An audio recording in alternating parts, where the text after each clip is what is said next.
welcome to Cartooning for Beginners lesson number 9, and this week we're going to do an entire work of art from start to finish. We're going to do this seascape here of this poor chap getting his finger nipped by a mean little crab. And I thought we'd do this because we're all craving to go to the seaside, but we're not able to do that just yet. So I thought we'd bring a little bit of the sunshine and the sea into our lives while we're stuck at home. So thank you so much as well for all your contributions. Hopefully one of your pieces of work will be shown at the end of this video in our little gallery. They're amazing what you're sending in. I keep getting inundated by them and I love them. Your work's brilliant. You're doing so well.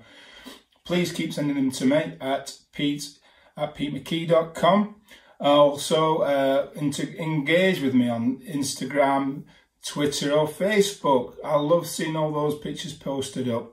And so let's get cracking with this one. Let's do this little character, a full one from start to finish. It's going to be a fantastic lesson.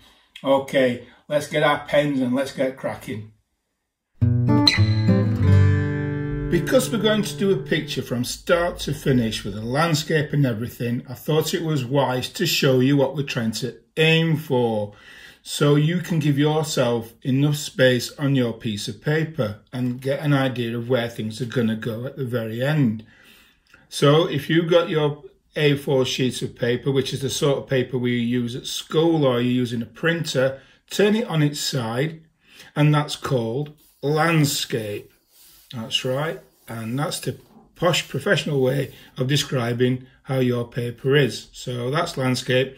And if you were to turn it the other way around, that would be called portrait. But we're drawing a picture in landscape, and ironically enough, we're doing a landscape. And this one is a seascape even, because it's the sea. And it's this poor chap and he's having his finger nipped by a crab. So let's get cracking. Let's see how we can draw this picture together. Okay. So first off, we have to draw our character. So around about in the middle of the paper, we're going to draw a circle for his head, or her head, depending if you want to make your character male or female. The principles are the same, no matter what. So here we go, we've got the circle, now we need to do the cool bit, which is the baseball cap. We're going to start with that first. So I want you to draw a line through the circle, going slightly up, and out a little bit, like that. So there we go, round about the middle of the circle, roughly, drawing a line diagonally up and out of the other end of the circle. Right, where we have finished that line, we need to do a little curl round there and touch the outer edge of our circle. And next, going again from there, another one curl, but this time it ends just a little way in. So it's another loop, but this time it's a little bit shallower. So we're not touching this outer circle here. And because you can see that line there, we need to colour this in so we can. Now normally we cartoonists would use a pencil and we'd be able to rub a line out that we didn't want, but because we're doing all our cartoon workshops so without a rubber, in case some of you haven't got one at home, I'm making it fair for everybody. So I've coloured mine in so you can't see that line that was cutting through. So that is our base. Okay, now in previous lessons I've shown you how to do a shout, and we're going to do a similar principle for his mouth, and it's a C shape, and a big C shape. If we make the bottom go out further than the top, that exaggerates our shout. And we split that in half by doing a line down, like that. And a tongue, so we do an N shape inside.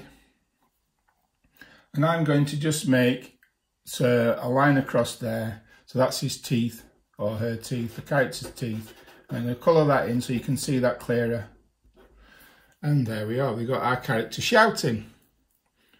And we can do some added more details later on in the picture. And let's put an ear in, and we'll do the ear where the line started for his baseball cap, round, and another inner line that we do for our ear to give our ear a little bit of depth.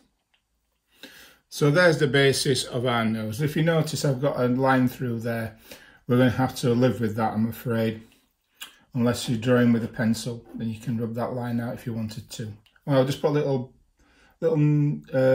bobble at the top of his baseball cap, because every baseball cap has one of those if you look at it carefully. And just add another little bit of detail for the baseball cap. You can do an half circle as that's so the badge, and you can put anything you want in there. Okay, so there's our character, and he's shouting. Now we need to do a body. So we do our basic sort of squarish shape out slightly on either side and bring it across there. So that's our basic body, nice and broad, this one. And now we need to do some t-shirt arms.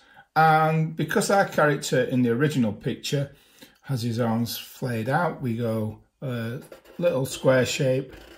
So it started in the circle. If you've got the space, are you drawing it out and across? And then if you imagine, we do the same again out this side like that. So that's our character's sleeves. Okay. All right, and now we'll go on to do the legs. So we'll have this character wearing shorts. So these are shorts, not trousers, so we don't need to make a big shape. And let's go all the way across, and let's go out a little bit like that. Can we do that shape? So we're going a little square, not taking it straight up to the top, and along, just out past his body shape if you can, and then just square it off. And we'll just need to put a leg in, and now because he's got wearing shorts, we can make him look like he's got skinny legs. So we do it in the middle of that square like that, a thin leg just sticking out, and we don't need to put his feet in on this one, on this leg anyway.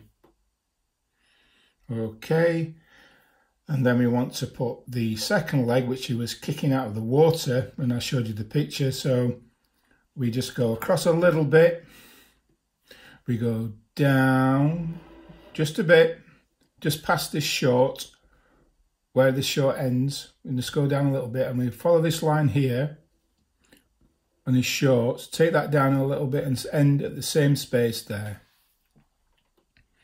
Okay, this is all looking a bit weird, and we have to do this all bit by bit because obviously we need to make sure we can do this without needing to rub anything out. So we're all doing this very slowly and very surely.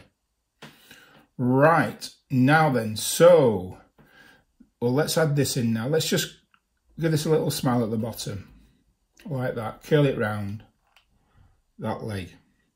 You'll see when you do that, you're giving your foot and your leg a little bit of 3D. So we're going to do a sausage now for his shoe. And we're going to go around the big fat sausage, but we're going to make this shoe not go flat, but curl it up a little bit. Angle it slightly up as though it's pointing towards 2 o'clock on a watch, because that'll give it more movement. So a big sausage round there. So imagine that that's going all the way around. And that gives your foot some movement then. So it's more expressive. And what we can do now is try and make this leg a little bit longer than where this end of this foot finishes. It's important that that happens. So I'll just take this down a little bit longer so we exaggerate that, like that. And again, I want to just do a little smile there. But this time I'm not going to put any shoes in because he's going to have his feet in the water. So we need to make watermark lines. And I'll do that now. So you do a half circle like this. And another one there. Don't meet up with them. And a little bit out and a little bit out. And that's like ripples in the water. Let's get on now. Then we're doing really well here with the character himself. So let's go now with his arms. And again, like his leg in his shorts, we make his arms thin too. So his t-shirt looks baggy, his sleeves. And I'm going to, like with this, we've got this little kink up. We're going to do the same with this arm. To balance the picture, we put his arm going down, like that, to give it a bit more movement. 1, 2, 3, 4. Just simple hands, like that. And then when we do the other one, again, we're making the arm thin. And we see that. And I'm not doing the end of the finger yet. I'm just leaving that. Because that's where the crab is going to nip his finger. Okay, so I'm going to just leave that there.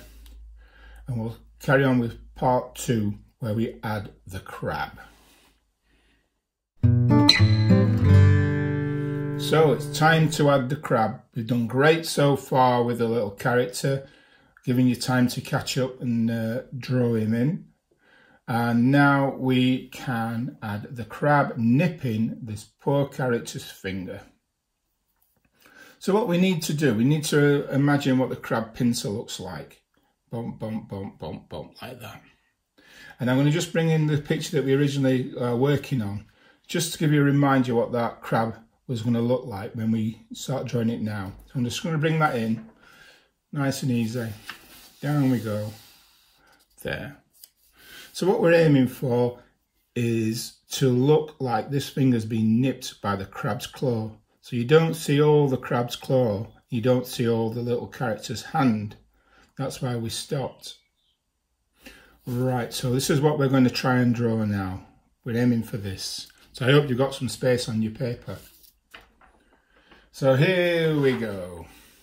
What I need to do is the claw.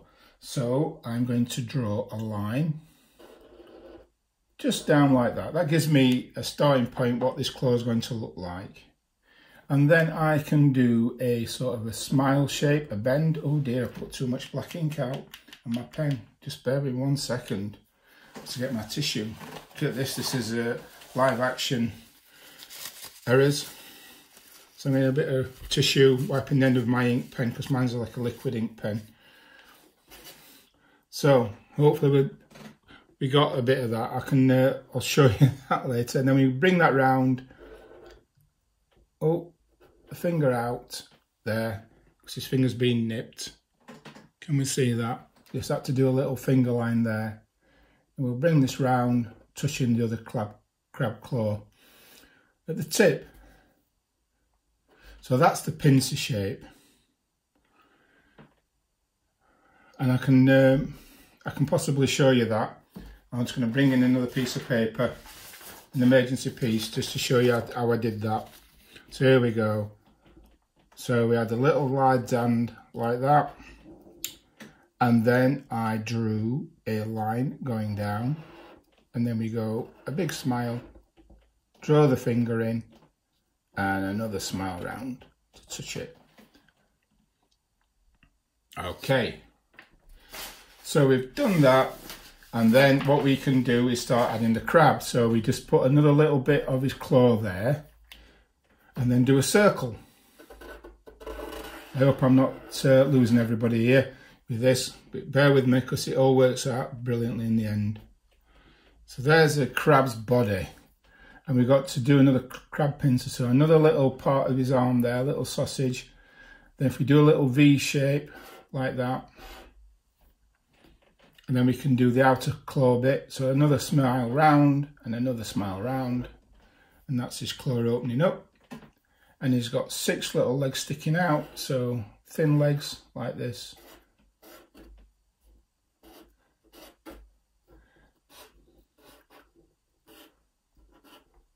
Like that, just randomly, like, and what you can do, because they're articulated legs, you could do even the little ones here if you wanted, just to add a bit more character to the crab. There. And let's put little dot eyes in the crab, and we can make him angry because he's snapping his finger. There we go. And if you want to be really mean, you can give the crab a smile so he's enjoying himself, sinking his pincers into this poor character's hand. All right, brilliant. And now what we can do is just finish off this character's hand, and then we put 1, 2 sausages underneath, behind, and just join it up. So his finger's getting well and truly pincered. Okay, so now we've got our character, we've got our evil little crab. Now for the landscape, the finishing touches. So what we want to do is draw the sea horizon line in, and we're going to do that halfway through the page. So we draw a line, splitting the page in half, all the way across. That's our sea horizon line. And we can make that our horizon line by putting in some land. So a great device for an artist is to, if you put your land in, just like point going down like this. This is one cliff, and then do it on the same again on the other side. And what this does, it gives you a bit of composition. It gives you feature points that bring your eye into the middle of the picture. So this piece of land here and this piece of land here, you don't realize this, but it means that your focus is pointing into the center. So it gives your character the focal point. Now let's do a sea line, a shoreline. So the sea's lapping on the sand. So we just want to do a loose squiggle like this, just nice and wobbly. And we repeat that, but haphazardly, like this. So it's not exactly the same. And that's like the water lapping onto the sand. And if we do some dots, we can say that that's the sand. That's representing the sand. You could even, if you wanted a little space, if you can, just do a little shell, a couple of lines there, or a pebble. So that's our character so far, and he's in the sea. We'll give this sandal a little U shape there, so that's like his little sandal. And we can give him some water drops because he took his foot out of the water. And see how we did that little ripple line there? We can do the same just underneath this foot here. So it shows that he's taken his foot out of the water there. And that's where we've got splash marks. And even we can have movement marks. And movement marks are those lines that I've shown you in the past. So it's a line and a little line above it or below it. Like that. So he's kicking his foot out of the water. We can also add other details to the character. We can give this character a pattern top. Any kind of thing you can do, you want to do your favourite band or football team's name or their kit, no problem. I'll just do stripes because it's at the seaside and the stripes are always good for seaside pictures. There we go. Even put a couple of little birds in the background. Pop a little lighthouse in. These are all just added extras that complete your picture. Or a little lighthouse there. What else can we do? We can give this character a little bit more expression. So a couple of lines around his eyes like that. Maybe a couple of shade lines to make his face red or blushed. And expression, pain, surprise and shock. You can do that with these lines, which are 1, 2, 3, springing out from the character's head, and gives him explanation, gives him an expression of shock, and it adds to that. And if you want, you can have movement as well with the crab, because he's obviously being wafted in the air by the poor lad. And finally, I think we can put some waves in. So what we want to do for a wave, we do a slight bend and then wobbles underneath, like that. And again, just maybe up here, slightly in a different place, like that. And that's a bit of sea, bit of waves. So we've got some water movement. And we have our entire picture from start to finish. And I hope you've managed to achieve something like this. And if not, keep at it. Try again. Now you know where everything's spaced out. And eventually you'll be able to get this one spot on.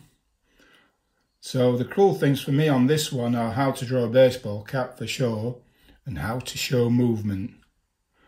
And also the landscape and using bits of things to bring everybody's eyes into the middle. For composition is what it's called. All right, I hope you've enjoyed that, and I shall see you for another one. Okay, have fun and stay safe.